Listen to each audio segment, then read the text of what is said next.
After having three people looking at the Afghan situation from more or less the outside, now we will now look more from the inside, and we will have some messages first from abroad, from victims of the Afghanistan situation, and we will start with Mr. Vice Yamin. I'll pass to you a message from Vice Yamin. I met him a few years ago in Afghanistan when I followed the process against Asadullah Sawari, the head of Aqsa. He lost his father and his uncle. I tell you his message, which he has sent from Kabul. It was June 1978. We lived at that time in the province of Laghman, where my father worked as a school teacher. I was around 7 years old. It was a sunny day and I played outside with my friends when I saw that a few unknown gunmen arrested my father and my uncle. My uncle was just 3 months ago married. I and nobody didn't know why they were arrested. Common was that in those days a lot of people were taken by the government secret police. After 2 days, they were transferred to Kabul, Ministry of Interior Affairs. Just in 20 minutes, they have been transported by the Aqsa agents to Sidarat investigation in torture center. After 3 days, we succeeded to reach the headquarters of Aqsa to bring them some clothes. But the officers told us that that is not necessary anymore. We don't need to come again. We were desperate. Almost 35 years we waited for them, each day, each hour, each minute. Finally, after the publication of the death lists, there came an end to it. Yes, their names were on that list. Number 2043, 403, and number 2404. So it was time for us to accept a better reality that we ignored for decades. They will never come back. It was time to mourn. A friend of mine, whose father was also on the list, said to me, "You are fortunate that you have seen your father and experienced the warmth of his presence." I came to the world just a month after he was arrested and disappeared. How relative is to be fortunate.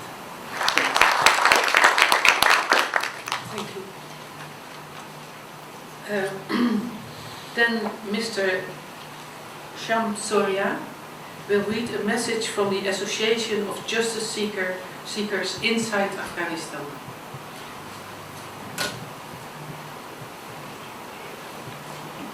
Good afternoon, ladies and gentlemen.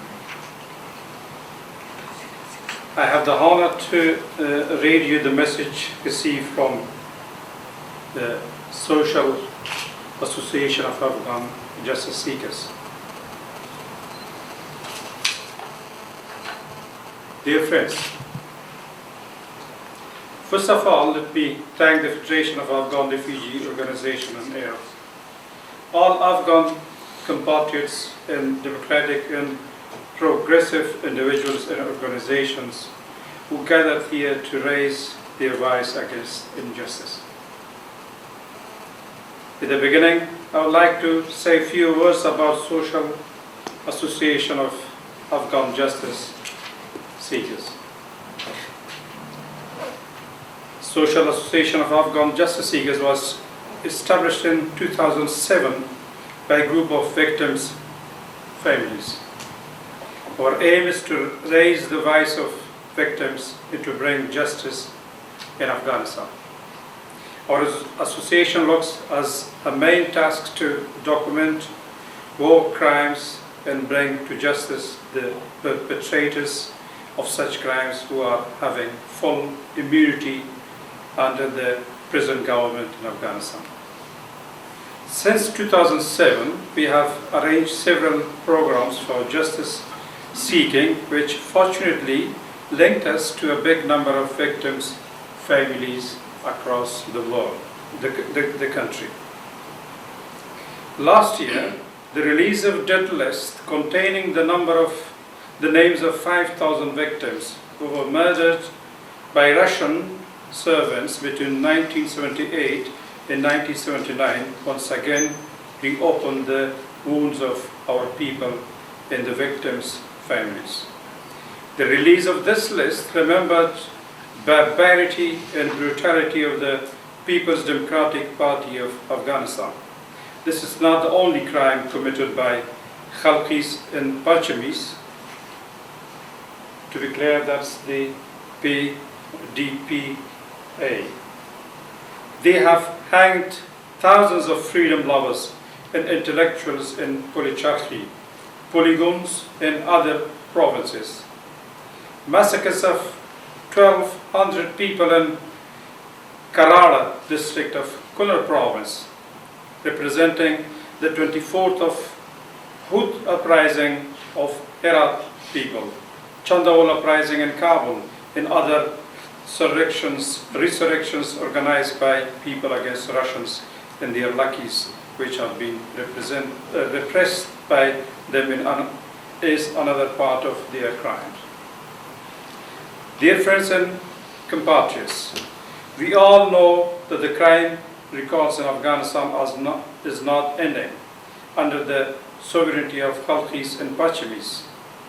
After victory of jihadi fractions, thousands of innocent people have been killed. Only in Kabul, 65,000 people were killed and the city was destroyed completely. Most of our people left their homes and immigrated to the foreign countries. Maybe among you, there are so many Afghans who remember those dark days. In the Taliban regime, again, this was civilians who had most of casualties in both sides of the conflicts. We remember the massacres of Yakaulang, Mazar, Shamali, and other provinces committed by brutal and barbaric Taliban. And finally, after Taliban collapse in the formation of new US-supported government, the crimes didn't stop, and even we are witnessing several new types of betrayal and corruption in the country. Once again, the criminals of 3 decades have been installed in key position of the government for continuing their crimes. Massacres of our innocent people by blind bombing of United States NATO troops is a routine incident. Corruption and insecurity is reaching its peak. Rape cases of girls and women are increasing. Narcotics production has changed Afghanistan to one of the unpopular countries in the world, where the profit of this black business goes to the pockets of ruling smugglers in the government and their foreign masters. The United States occupied Afghanistan under the banner of human rights and war on terror, but during 13 years of military and political presence in Afghanistan, they have done the worst crimes against human rights in the country. The life and death of Afghan children, women, and men are not important for them. They only need a group of criminals for justification of their presence and its continuation. The United States policy of Police of Holland, NATO, or the United Nations, none of them will bring justice to our homeland. In the last 30 years, they have betrayed the victims because they support perpetrators of such atrocities in Afghanistan. We should not expect anything from organizations who are linked to the United States.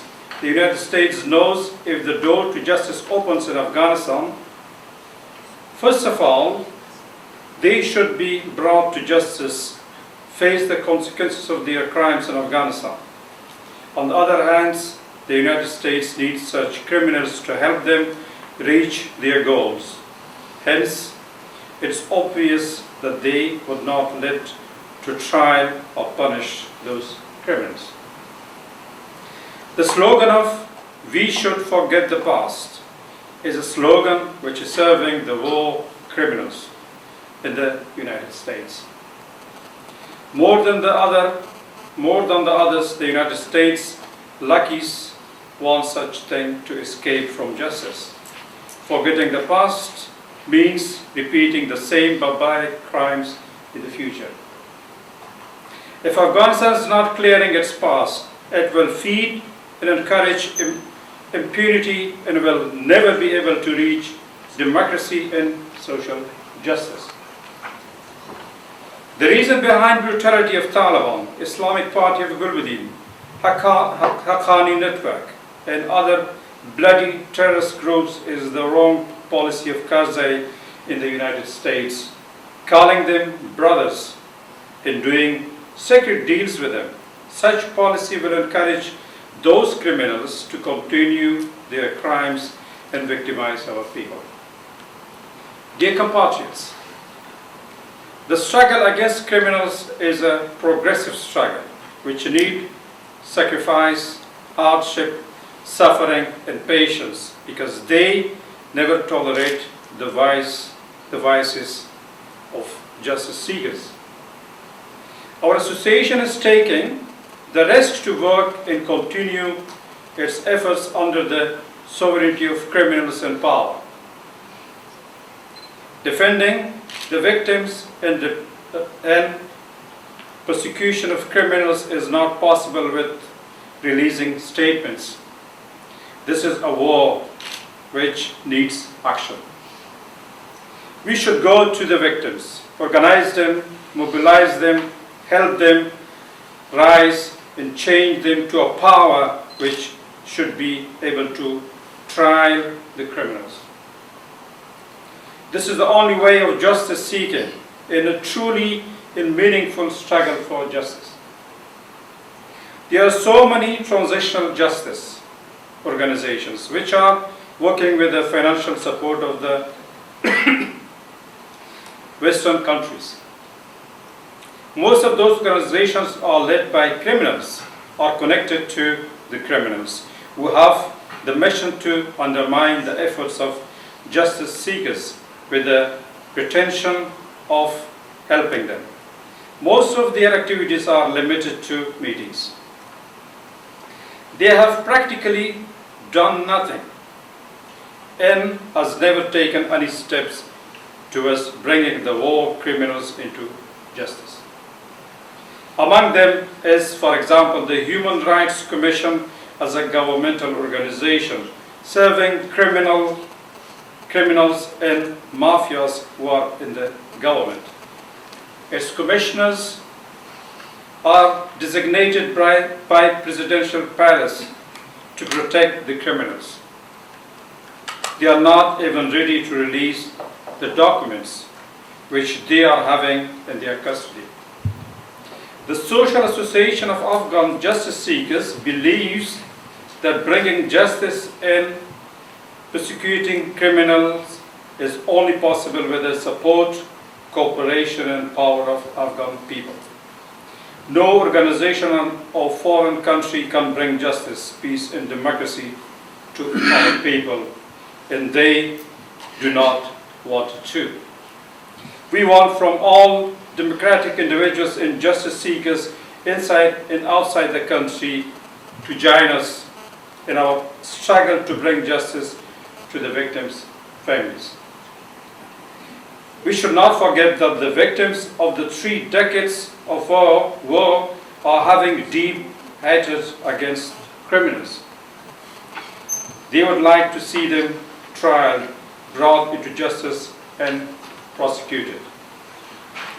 As long as the ruling regime is formed by criminals of 4 decades, they would never take any practical steps and measures towards listening to the cry and voices of Afghan people. From our establishment on, in each and every action we had very specific demands which are listed below. We want an urgent removal of all criminals from the period of Khalqis and Pachamis, PDPA, sovereignty, the periods of fascist jihadi fractions sovereignty, the violent and terror era of Taliban in the period after the Taliban until now from their governmental positions. We demand to immediately stop killing civilians and innocent people by the United States and NATO, whose war crimes have to be tried in the International Court of Law for the war criminals in The Hague. We strongly condemn naming the buildings, streets, roads, squares, and roundabouts after the name of criminals and call it an insult and disgrace to the blood of our innocent martyrs. We demand to have a memorial monument in the name of our missing unknowns, and further to allocate a plot to be called Graveyard of Martyrs, where the dead bodies from the mass graves to be buried with honor and respect. We call upon all our compatriots in Afghanistan and abroad who have lost their children, brothers and sisters, relatives and theirs in the last 30 years to contact and share with us the way the martyrdom or disappearance took place, and to join us and support us in our efforts for prosecution of the criminals over the last 4 decades. Let's unite to make our voice louder and dominant. So, Social Association of Afghan Justice Seekers. Thank you.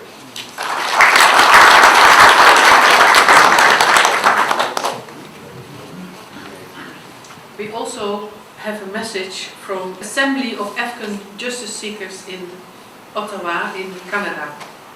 And I've been asked to read this message to you. Dear friends and countrymen, participants in the Hague seminar on the Afghan death lists.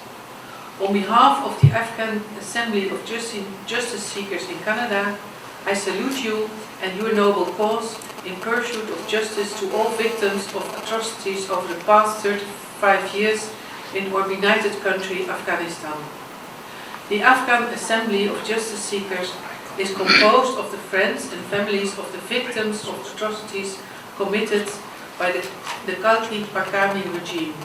But we feel that justice cannot be selective, and it is only in calling for the perpetrators of all atrocities committed during the past 3.5 decades in our country that we can hope to honor the victims and see justice served. During these past 3.5 decades, a whole Afghan generation has come up for whom what occurred in years gone by is hearsay history, and there are many who suffered and witnessed firsthand the unspeakable horrors and atrocities of those days, who are either with us no more or whose memories have become dim with the passage of years. But one thing has not dimmed and will never dim with the passage of time: the search for answers and the call for justice. For the Afghan people in general and families of the victims in particular, what makes this period in our recent history particularly painful is the fact that during the whole past 3.5 decades, not one person has been officially charged with the murders and atrocities committed by different actors during different stages of the conflict. Known perpetrators of all the heinous crimes that have been committed against the people during all those years have either been legitimized and serve in government position in Afghanistan or live amongst us as immigrants here in the democratic countries of the world where human life and dignity are respected and cherished. It is extremely unfortunate that the Afghan people and their friends and supporters, whether in Afghanistan or abroad, lack the organization, resources and support to call such known perpetrators to account and to identify and indict as yet unidentified perpetrators of those atrocities before a court of law. This is where we, the intellectuals and activists of the Afghan diaspora, can concentrate our energies.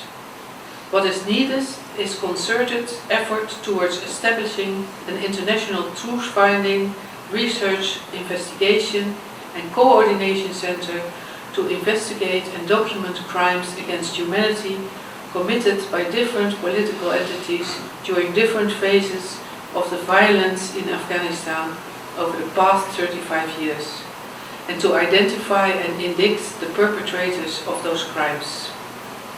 We have no hope in the government of Afghanistan, mired as it is in corruption and infested with shady characters of all hues.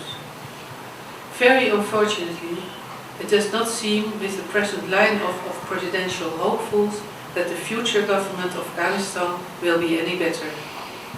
Only we, intellectuals and activists of the Afghan diaspora in the West and our friends and supporters can take the lead. We must explore the possibilities and resources in the countries where we reside and pressure the governments of our adopted countries to render the support that is needed for such a venture. But it is for us to take the initiative and to be the motor. After 35 years of war and violence, of injustice and corruption, of devastation and wounds on the psyche of the people, we Afghans are famished for peace. But as the past years since the overthrow of the Taliban have shown, peace without justice will only be a prelude to further violence and upheaval. Many are of the unshakable belief that one of the main reasons for the resurgence of the Taliban is the corruption that stems from criminals of the past being legitimized through a travesty of democracy. Had transitional justice, one of the key demands of the Geneva Accords, which form the cornerstone of the post-Taliban political setup in Afghanistan, had been implemented, and if justice were seen to be done, or at least respected, the situation in Afghanistan today would have been much different from what it is. It is in truth and justice that we can place our hope for a peaceful and stable Afghanistan. And it is in working for peace and justice that we can provide support and assistance to our people and our homeland. Let us hope that renewed support for the cause of justice to the victims you are gathered to honor will usher in a new era of hope of the people of Afghanistan and the people of the world.